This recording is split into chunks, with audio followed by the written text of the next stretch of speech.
Que Dieu soit glorifié. Amen. Voilà, je suis content ce soir d'être avec vous, parmi vous. Content d'être là pour partager le conseil de Dieu, écouter des témoignages. Je pense que plus que jamais, c'est une des meilleures places qu'on peut tenir, c'est devant la présence de Dieu. Amen. Vu le temps difficile aujourd'hui où nous vivons, vu aujourd'hui ce qui se passe dans le monde, je pense qu'aujourd'hui il n'y a rien à gagner dans le monde et il n'y a rien à trouver dans le monde, sinon le péché, sinon la tristesse, l'angoisse, les pleurs, la maladie, les problèmes, les difficultés et tout ce que nous y rencontrons. Mais quand on se confie en Dieu, il y a des bénédictions. Vous avez écouté les témoignages, vous avez écouté ce qui a été dit. Et si ces personnes ont parlé, c'est parce qu'ils savent en qui ils ont cru. Parce que sinon on ne parlerait pas. Sinon on ne prêcherait pas si on n'aurait pas confiance en qui nous avons cru. Et si ce soir je peux prêcher l'évangile, c'est que je sais en qui j'ai cru. Et tous les chrétiens qui sont là savent en qui ils ont cru. Amen. Et que Dieu soit béni. Et j'aimerais ce soir que Dieu puisse nous aider à travers sa parole. Ce que nous voulons, c'est que l'onction nous parle, que l'onction puisse toucher nos cœurs, qu'il y ait un message vivant de la part du Seigneur. Vous savez, on a besoin aujourd'hui de messages vivants accompagnés de l'onction. Il y a trop de messages qui sont absents de l'onction. Et j'aimerais te le dire ce soir, un message sans l'onction de Dieu, c'est un message sans la vie de Dieu. Un message où il n'y a pas la vie de l'onction, où il n'y a pas la vie de Jésus, c'est un message qui ne peut produire la vie. Que Dieu nous aide dans nos messages, à ce que nos messages soient simples, au-dessus de toute compréhension d'homme, qu'ils soient à la hauteur de Dieu, mais qu'ils soient compréhensibles. Que Dieu soit béni. Que Dieu nous aide ce soir. Je sais que nous avons prié, mais j'aimerais que nous reprions avec Founi. Est-ce que vous voulez qu'on reprie? On a quelques minutes encore, on va reprier. Seigneur, à toi la gloire. S'il te plaît, Jésus-Christ. Je voulais ton nom. Je lis avec vous dans le chapitre 9 du livre de l'Apocalypse, 9-13. On va lire les versets qui nous intéressent ce soir. 9-13, il est écrit: le 6e ange sonna de la trompette, et j'entendis une voix venant des 4 cornes de l'autel d'or qui est devant Dieu. Et disant au 6e ange qui avait la trompette, délie les 4 anges qui sont liés sur le grand fleuve l'Euphrate, et les 4 anges qui étaient prêts pour l'heure, le jour et le mois et l'année furent déliés, afin qu'ils tuent le tiers des hommes. Je saute volontairement au verset 18. Le tiers des hommes fut tué par ces 3 fléaux, par le feu, la fumée, le soufre qui sortait de la bouche des chevaux. Les autres hommes qui ne furent pas tués par ces fléaux ne se repentirent pas de l'œuvre de leurs mains. Ils ne cessèrent pas d'adorer les démons, les idoles d'or, d'argent, d'airain, de pierre, de bois, qui ne peuvent ni voir, ni entendre, ni marcher. Ils ne se repentirent pas de leurs meurtres, ni de leurs enchantements, ni de leurs débauches, ni de leurs vols, et que Dieu soit béni et glorifié. J'aimerais dans cette soirée que nous soyons ici devant la parole de Dieu, devant une parole de Dieu précise qui nous annonce un jugement certain sur tous ceux qui ne veulent pas se repentir à la prédication de l'évangile de Dieu. Et j'aimerais te parler, mon ami qui est parmi nous ce soir, l'évangile est une puissance de Dieu pour le salut de quiconque croit. L'évangile, si tu préfères, annonce qu'il y a un jugement certain qui va s'abattre sur le monde entier et sur tous ceux qui ne veulent pas se repentir de leurs péchés, de leur vol, de leur débauche, de leurs mensonges. Ils ne veulent pas, en quelques mots, se repentir de leurs conditions et de leur état. Et à cause qu'ils ne veulent pas, qu'ils ont décidé de refuser Dieu, il y aura un jugement certain. Et ici, nous écoutons qu'il y a une voix qui sort des 4 cornes de l'autel. Et j'aimerais te dire que l'autel est symbole de la croix. C'est là où on offrait le sacrifice. Et Jésus, si tu préfères, est le sacrifice parfait. Jésus a été donné sur la croix. Si tu préfères, Jésus est à la fois sacrificateur et à la fois sacrifice. En chapitre 8 du livre de l'Apocalypse, on voit, il est dit, un autre ange est sur l'autel et il a un encensoir à la main.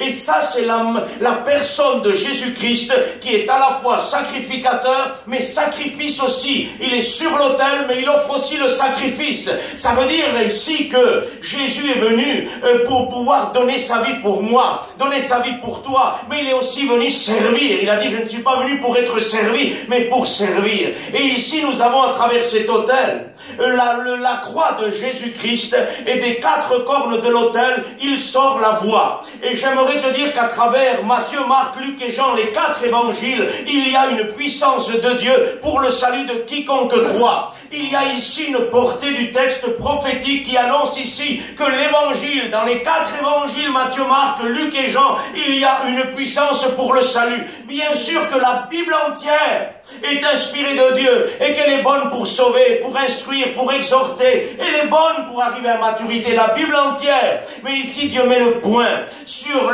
la parole de Romains où Paul va dire l'évangile est une puissance de Dieu pour le salut de quiconque croit. Les cornes sont un symbole de puissance. Les cornes ici sur l'autel, dans le système lévitique, l'Ancien Testament, et on ne va pas rentrer là-dedans, mais juste t'éclaircir pour suivre l'idée. Sur ces cornes, il fallait que le sacrificateur y pose du sang. Et ça veut dire que le sang qui va poser me fait te dire ce soir qu'ici je suis devant Jésus, je suis devant Jésus crucifié et je suis devant le sang du pardon. Je suis devant le sang de Jésus qui a pardonné le péché de tous ceux qui veulent accepter sa grâce. Nous sommes ici devant la croix, nous sommes ici devant Jésus, nous sommes ici devant le sang de Jésus-Christ et j'aimerais te parler ce soir de la puissance et de l'autorité du sang. Parce qu'il y a une puissance et une autorité dans le sang de Jésus qui surpasse toute intelligence d'homme. Ni les pèlerinages, ni les prières, ni les jeûnes, ni la lecture, ni rien de tout ça ne peut remplacer une goutte du sang de Jésus-Christ. Les hommes de l'Ancien Testament essayaient de pouvoir, si tu veux, agréer la volonté de Dieu par des sacrifices de boucs, de taureaux, de tourterelles, de tout ce qu'il y avait dans le peuple à offrir. Mais Dieu n'a jamais été satisfait. Il n'a jamais été satisfait. C'était un temps qui nous a menés pour venir à Jésus-Christ. Et c'était un temps, c'était l'ombre des choses à venir. Le sang des taureaux, le sang de tout ce qui coulait, était une ombre du sang véritable qui va donner l'autorité principale à l'Église de Dieu. Amen. Que Dieu soit béni. C'était l'ombre des choses à venir, c'est-à-dire que le sang des taureaux, des boucs, de tout ce qui était offert dans le sacrifice ancien, c'était l'ombre du sang de l'agneau qui ôte le péché du monde. Et à travers le sang de l'agneau, il y a une autorité pleine, il y a une possibilité pleine, il y a une solution pleine à travers le sang de Jésus. Parce qu'à travers des 4 cornes fournies, il sort une puissance. Et là, il y a le sang sur les cornes, logiquement. Et sur la croix de Jésus, il y a le sang qui a coulé. De son côté percé, il sort de l'eau et du sang. La source de la grâce tire son fondement du côté percé de Jésus. De l'eau pour avoir une vie conforme à Dieu, mais le sang est principalement pour le rachat et pour nous pardonner. Mais l'eau qui coule aussi nous donne à vivre en tant que chrétiens. Que Dieu soit béni. La grâce de Dieu nous sauve, mais elle nous enseigne aussi à vivre pleinement la grâce de Dieu. Et c'est ce que nous voulons. Et à travers ce sacrifice majestueux, il y a l'autorité. Et j'aimerais te dire que ce soir, tout est possible à travers le sang de Jésus.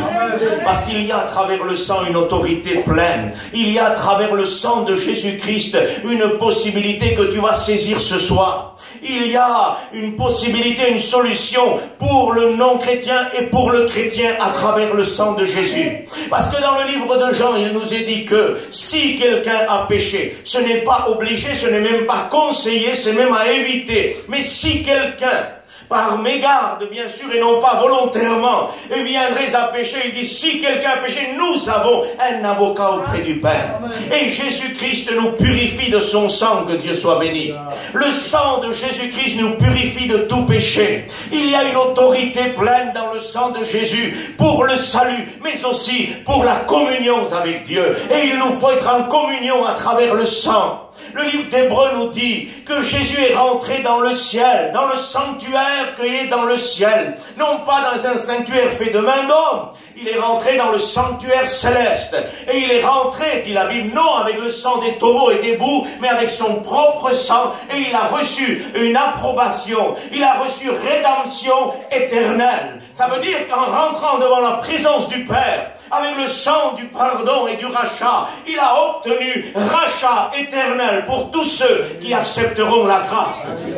C'est-à-dire que jusqu'à ce que Jésus revienne, le sang est éternel jusqu'à ce que Jésus revienne. Si ça dure encore 2000 ans, alors le sang sera toujours le même, la même possibilité, la même efficacité, la même puissance, rédemption éternelle de la part du Père. Là, quand il est rentré dans le ciel, le Père a été satisfait. C'est le sang de Jésus-Christ qui a été gardé dans son corps sans péché, sans aucune mauvaise pensée. Il a été tenté comme nous, dit la Bible, mais il n'a commis aucun péché. Il a été gardé dans une enveloppe sainte, pure, que Dieu soit béni. Et à cause de ça, le sang de Jésus a de la valeur. Et le sang de Jésus, il a une voix. Le sang de Jésus crie. Et vous allez me dire, le sang n'a pas de voix. Écoutez, quand je lis la Bible, je la lis comme un enfant. Et j'aime bien lire la Bible comme un enfant. Et puis la parole de Dieu nous dit, il y a des gens qui disent la voix du sang, le sang ne parle pas. Pourtant, quand je vois Abel avec Caïn, à un moment donné, Caïn va tuer son frère. Parce que quelque part, il est jaloux de son frère, parce que le sacrifice de son frère repose sur l'obéissance à la parole. Son sacrifice à lui repose sur ses intentions et ses capacités. Alors quelque part, il n'est pas agréé. Le sacrifice de son frère est agréé. Alors là, il va tuer son frère. Puis Dieu va consulter Caïn. Il va dire, Caïn, où est ton frère? Vous pensez bien que Dieu savait où est le frère. Mais il pose une question. Et quand Dieu vous pose une question, c'est pas qu'il a la réponse, c'est que vous devez venir devant Dieu pour dire la vérité à Dieu. Et il demande, où est ton frère? Suis-je le gardien de mon frère? Il dit, ah bon? La voix du sang de ton frère crie à moi. Amen. La voix du sang de ton frère crie à moi. Et le sang d'Abel criait vengeance à Dieu. Il réclamait vengeance. Non, la voix, pour moi, je suis un enfant, excusez-moi, la voix du sang, elle a une autorité. La voix du sang, elle est écoutée de Dieu. Et la parole de Dieu nous dit, dans le livre de l'Apocalypse, il est dit comme cela.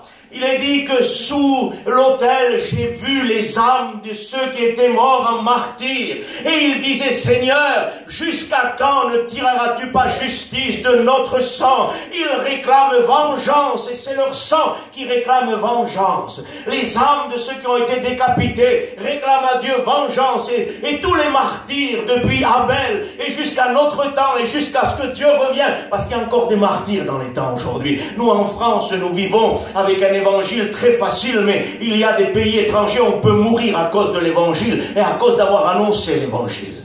Mais ici, on est vraiment, si vous voulez, libre. Mais aujourd'hui, il y a encore des martyrs. Et j'aimerais te dire, de Abel jusqu'au dernier martyr qu'il y aura, ces martyrs-là demandent, si vous voulez, vengeance à Dieu. Il dit, jusqu'à quand, Seigneur, ne tireras-tu pas vengeance sur les hommes de la terre de notre sang? Ça veut dire qu'ils sont là à réclamer Dieu une vengeance. Et leur voix est écoutée, la voix du sang est écoutée. Et Dieu leur dit de rester encore quelque temps comme ça et attendre parce que le temps est court. Je le crois, le temps est court. Il n'y a plus beaucoup à attendre. Mais leur sang demande vengeance. Ils réclament vengeance. Et il y a une différence énorme entre le sang de Jésus-Christ l'agneau et entre le sang des martyrs. Et on va rentrer dans ça et on va rapidement prier le Seigneur pour qu'on ait le temps ce soir de prier. Mais j'aimerais te donner la différence entre le sang des martyrs et le sang d'Abel. Écoutez, le livre d'Hébreux, je vous donne le verset, vous le lirez, Hébreux 12, 24, dit, vous vous êtes approchés de Jésus-Christ le médiateur, qui son sang parle mieux que celui d'Abel. Alors là, maintenant, frère, ce n'est plus que le sang d'Abel et des martyrs qui parlent. Le sang de Jésus aussi parle pour la Bible. Et il dit, vous êtes approchés du médiateur, celui dont son sang à lui parle mieux que le sang d'Abel. J'aimerais te dire pour quelle raison il parle mieux que le sang d'Abel. Veux-tu le savoir ce soir? Parce que le sang d'Abel et le sang de tous les martyrs réclament vengeance à Dieu. Et le sang de Jésus parle mieux parce qu'il demande pardon pour le monde entier.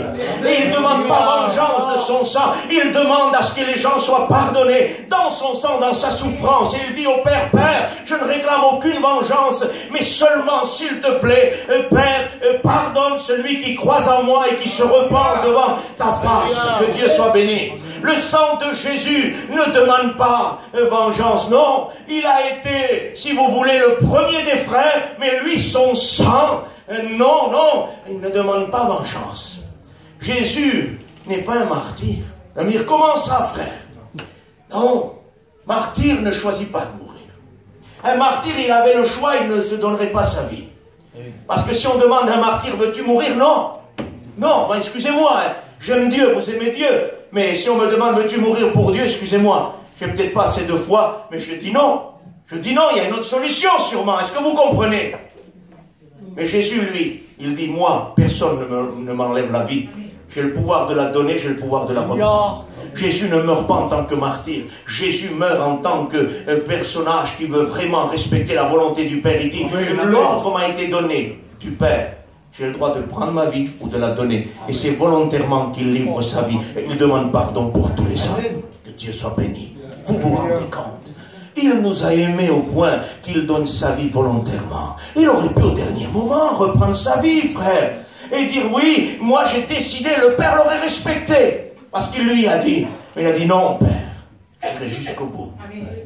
Je rachèterai les âmes des hommes parce que le prix de l'âme est trop cher et il ne se rachètera pas par l'homme, dit la Bible. Et Jésus le savait, que s'il repartait au ciel, les hommes étaient perdus, c'était terminé pour l'éternité dans le péché. Il a souffert jusqu'au bout pour les tirer du péché et que Dieu soit béni. Ils ne voulurent pas se repentir. Et j'aimerais te dire que l'autorité du sang qu'il y a ici sur les corps, nous sommes ici devant la réalité de la Bible qui nous dit que, il est cité quelques péchés ici. Il dit qu'ils ne se repentirent pas d'adorer les démons. Ils ne repentirent pas d'adorer les idoles d'or, d'airain, d'argent, de bois, de pierre. Et là, nous sommes un peu devant ce système de convoitise terrestre, de maisons, de bois, de pierre, de l'or, des richesses, de l'abondance du monde. Et il y a aujourd'hui des gens qui refusent Jésus à cause de cette abondance terrestre. Il y a des gens qui ne veulent pas de Jésus à cause de cette convoitise terrestre, à cause des maisons, à cause des voitures, de l'abondance, de l'argent, de l'or, de l'airain, de ce que tu veux. Ils ne veulent pas Jésus. Pour eux, Jésus ne vaut pas le prix, si vous voulez, de leurs biens qui sont terrestres. On a estimé le Fils de Dieu à 30 pièces d'argent. À combien estimes-tu Dieu? J'aimerais te poser la question ce soir. Ils l'ont estimé à un prix très bas. À combien estimes-tu Jésus? Le prix d'une maison, le prix d'une voiture, le prix d'un beau costume, le prix d'une belle maison, je ne sais pas, rajoute ce que tu veux. À combien tu estimes le Fils de Dieu? Il n'a pas de prix. Il n'a pas de prix. Il n'est pas comparable aux biens terrestres. Il n'y a rien qu'on peut y comparer. Dans l'Apocalypse chapitre 18, il parle de la Babylone la Grande. Et il y a des marchandises merveilleuses. De l'or, de l'argent, de l'ivoire, des marchandises merveilleuses. Tout ce qu'il y a dans le monde en abondance. Et pourtant, Dieu dit, tout ça dans une heure disparaîtra. Parce que son péché de Babylone la Grande est monté jusqu'au ciel. Et une voix se fait entendre du ciel. Que Dieu soit béni. Dans un temps de difficulté comme celui-là où nous vivons, qu'une voix se fasse entendre une dernière fois, que Dieu nous rappelle du haut des ciels et qu'il nous dise, mon peuple, sortez du milieu de Babylone, afin de ne pas avoir part au péché de Babylone. Parce que si vous avez part au péché de Babylone, vous avez part au fléau de Babylone. Et il dit, rendez-lui au double de ce qu'elle a péché. C'est-à-dire, si elle a péché 20%, alors le jugement sera 40%. Si elle a péché 100%, le jugement sera 200%. Rendez-lui au double de ce qu'elle a fait. Que Dieu nous protège. Écoutons la voix du ciel qui dit, sortez mon peuple du milieu de Babylone. Sortez et soyez saints, car je suis saint, votre Dieu, moi, celui qui vous a sauvé. Sortez de Babylone. Amen. Que Dieu me fasse grâce, mon frère. Que Dieu me fasse grâce, parce que c'est pas si simple que ça.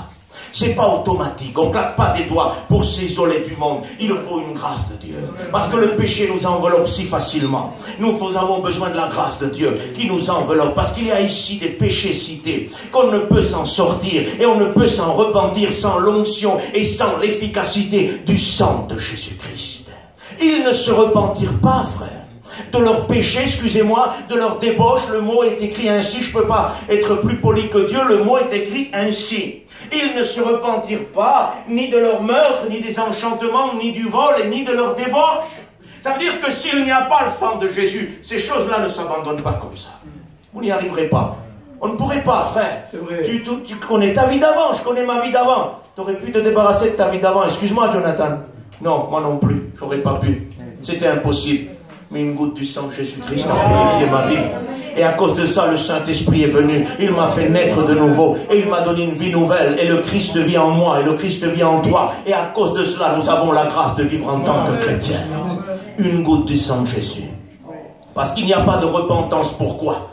Parce qu'il n'y a pas l'acceptation de Jésus. Il y a refus à la repentance. Et quand il y a refus de la repentance, il n'y a pas d'action du sang. Quand il y a acceptation de repentance et de pardon, et que les gens veulent se repentir, le sang rentre en action. Et le sang de Jésus nous purifie de tout péché. Mais ici, il y a des gens qui ne veulent pas abandonner leur meurtre, qui ne veulent pas abandonner leur position, leurs mensonges, leurs péchés qu'ils aiment et qu'ils veulent garder et qui ne veulent pas s'en débarrasser. Nous sommes écoutés sous la tutelle d'un avocat quand le péché n'est pas volontairement commis par nous. Église du Seigneur, on parenthèse ça pour nous. Que je ne me trompe pas, que si volontairement j'aime la pratique du péché, du mensonge, du vol, du meurtre, ne m'imaginez pas que je suis sous la tutelle d'un avocat du ciel qui me pardonne. Il faut que je sois libéré de tout cela. Et ce qui libère, c'est le sang. Et ce qui permet, c'est la grâce. Et ce qui permet que je puisse venir devant lui, c'est Jésus-Christ. Nous ne pratiquons plus, nous n'aimons plus le péché. Le péché se colle, le péché est un sable mouvant. Vous y tombez, vous allez au fond. Vous comprenez? Mais quand vous tenez la main à Jésus et vous lui dites, Seigneur, sors-moi vite de là, parce que j'aime pas ça. Écoutez, je m'excuse d'utiliser ça comme image, mais vous prenez un porc et vous le nettoyez. Très bien. Vous le lavez, vous y mettez un nœud rose et vous mettez une marque de boue. Même que vous avez passé du temps à le nettoyer. Même que vous avez passé des heures et que vous avez mis tout votre cœur. Dès que vous le relâchez, il va dans la marque de boue. Un agneau, même si vous ne le nettoyez pas, même si vous ne le rasez pas, vous ne le préparez pas, lui, il restera quand même là où c'est propre. Vous comprenez? C'est sa nature. Amen. Et quand on a la nature de Dieu en nous, on reste où c'est propre. Amen. On reste à ce qu'il ressemble à Dieu. Maintenant, les faiblesses et les manquements, ne mélangeons pas tout. Vous n'êtes pas parfait, je ne suis pas parfait. Mais ne faisons pas de la liberté un prétexte pour vivre selon la chair. Non, non, pas du tout, Seigneur. Fais-nous grâce pour nos manquements, Jésus. Aide-nous à passer par-dessus ces manquements. Parce que j'ai cette prière dans mon cœur depuis 3-4 jours. J'ai dit, Seigneur, ce que tu me demandes n'est pas en moi. Seigneur, ça doit venir de toi. Amen. Et c'est ça, les frères et sœurs. Ce que Dieu nous réclame n'est pas en nous. Il l'a mis lui-même en nous. Et à cause que cette vie est en nous, ça se produit. Mais si la grâce sort de ma vie, c'est terminé. Le péché m'enveloppe facilement. Et j'oublie Dieu, et j'oublie le Seigneur, et j'oublie l'Église, et j'oublie tout ça. Parce qu'il n'y a pas de puissance en dehors de la vie de Dieu. Et ici nous sommes devant cette vie de Dieu et devant cette possibilité. Ils ne se repentirent pas de leurs meurtres et ni de leurs enchantements. J'aimerais te donner ce mot que Dieu m'a demandé de te transmettre dans cet après-midi.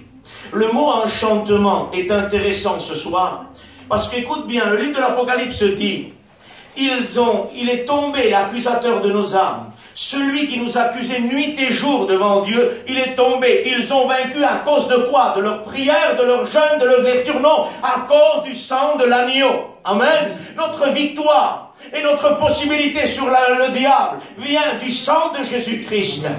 Et il a été écrit en introduction du livre de l'Apocalypse à celui qui nous a aimés et qui nous a délivrés de nos péchés. Par quoi? Par son sang. Amen. Que Dieu soit béni. Le sang de Jésus délie. Les liens ne résistent pas par l'autorité du sang. L'autorité du sang nous délivre des liens. Et ici, il y a des liens de sorcellerie qui sont notés. Le mot enchantement ici est traduit par pratique de magie, sorcellerie, sortilège, personne qui pratique la sorcellerie. J'aimerais te donner le mot de Dieu que Dieu m'a donné dans cet après-midi. Et Dieu m'a dit de te dire cela. Tu es pris par des liens de sorcellerie et tu as besoin que le sang de Jésus brise cela. Et ce n'est pas peut-être au hasard. C'est ce que Dieu m'a demandé de donner. Il l'a remis dans mon cœur dans cet après-midi. Et Dieu m'a dit, et j'ai dit, Seigneur, vraiment, Seigneur, si c'est ma pensée, tu la bloques, tu la détruis. Mais si c'est ta pensée, tu le dis, Seigneur. Il m'a dit, c'est ma pensée. Amen. Il y a des personnes qui sont sous la pratique de la sorcellerie de longue date et qui sont toujours sous ce pacte-là, sous cette alliance-là de sorcellerie. Et tout ça doit être brisé ce soir. Amen. Écoutez, quand il y a un pacte, le pacte c'est un contrat. Et quand une fois ou l'autre dans notre vie on a touché à la sorcellerie ou à la nécromancie ou tout ce qui touche au royaume des ténèbres, on a besoin que le sang de Jésus nous purifie. Amen. On a besoin que le sang de Jésus nous purifie. J'ai vu une femme il y a quelques années, et cette femme était chrétienne, elle se disait chrétienne, et pourtant dans un culte, Dieu nous a révélé qu'elle était prise par un esprit de sorcellerie. Elle n'était pas possédée, non. Elle avait fait une alliance antérieure depuis plein d'années en arrière. Elle pratiquait ça. Elle n'a jamais présenté ça au trône de la grâce. Et il y avait un empêchement, il y avait un blocage. Et Dieu lui a demandé de mettre sa vie devant Dieu et sous le sang de Jésus. L'autorité du sang de Jésus a délivré cette femme de cet empêchement de rentrer et de grandir dans la vie de Dieu.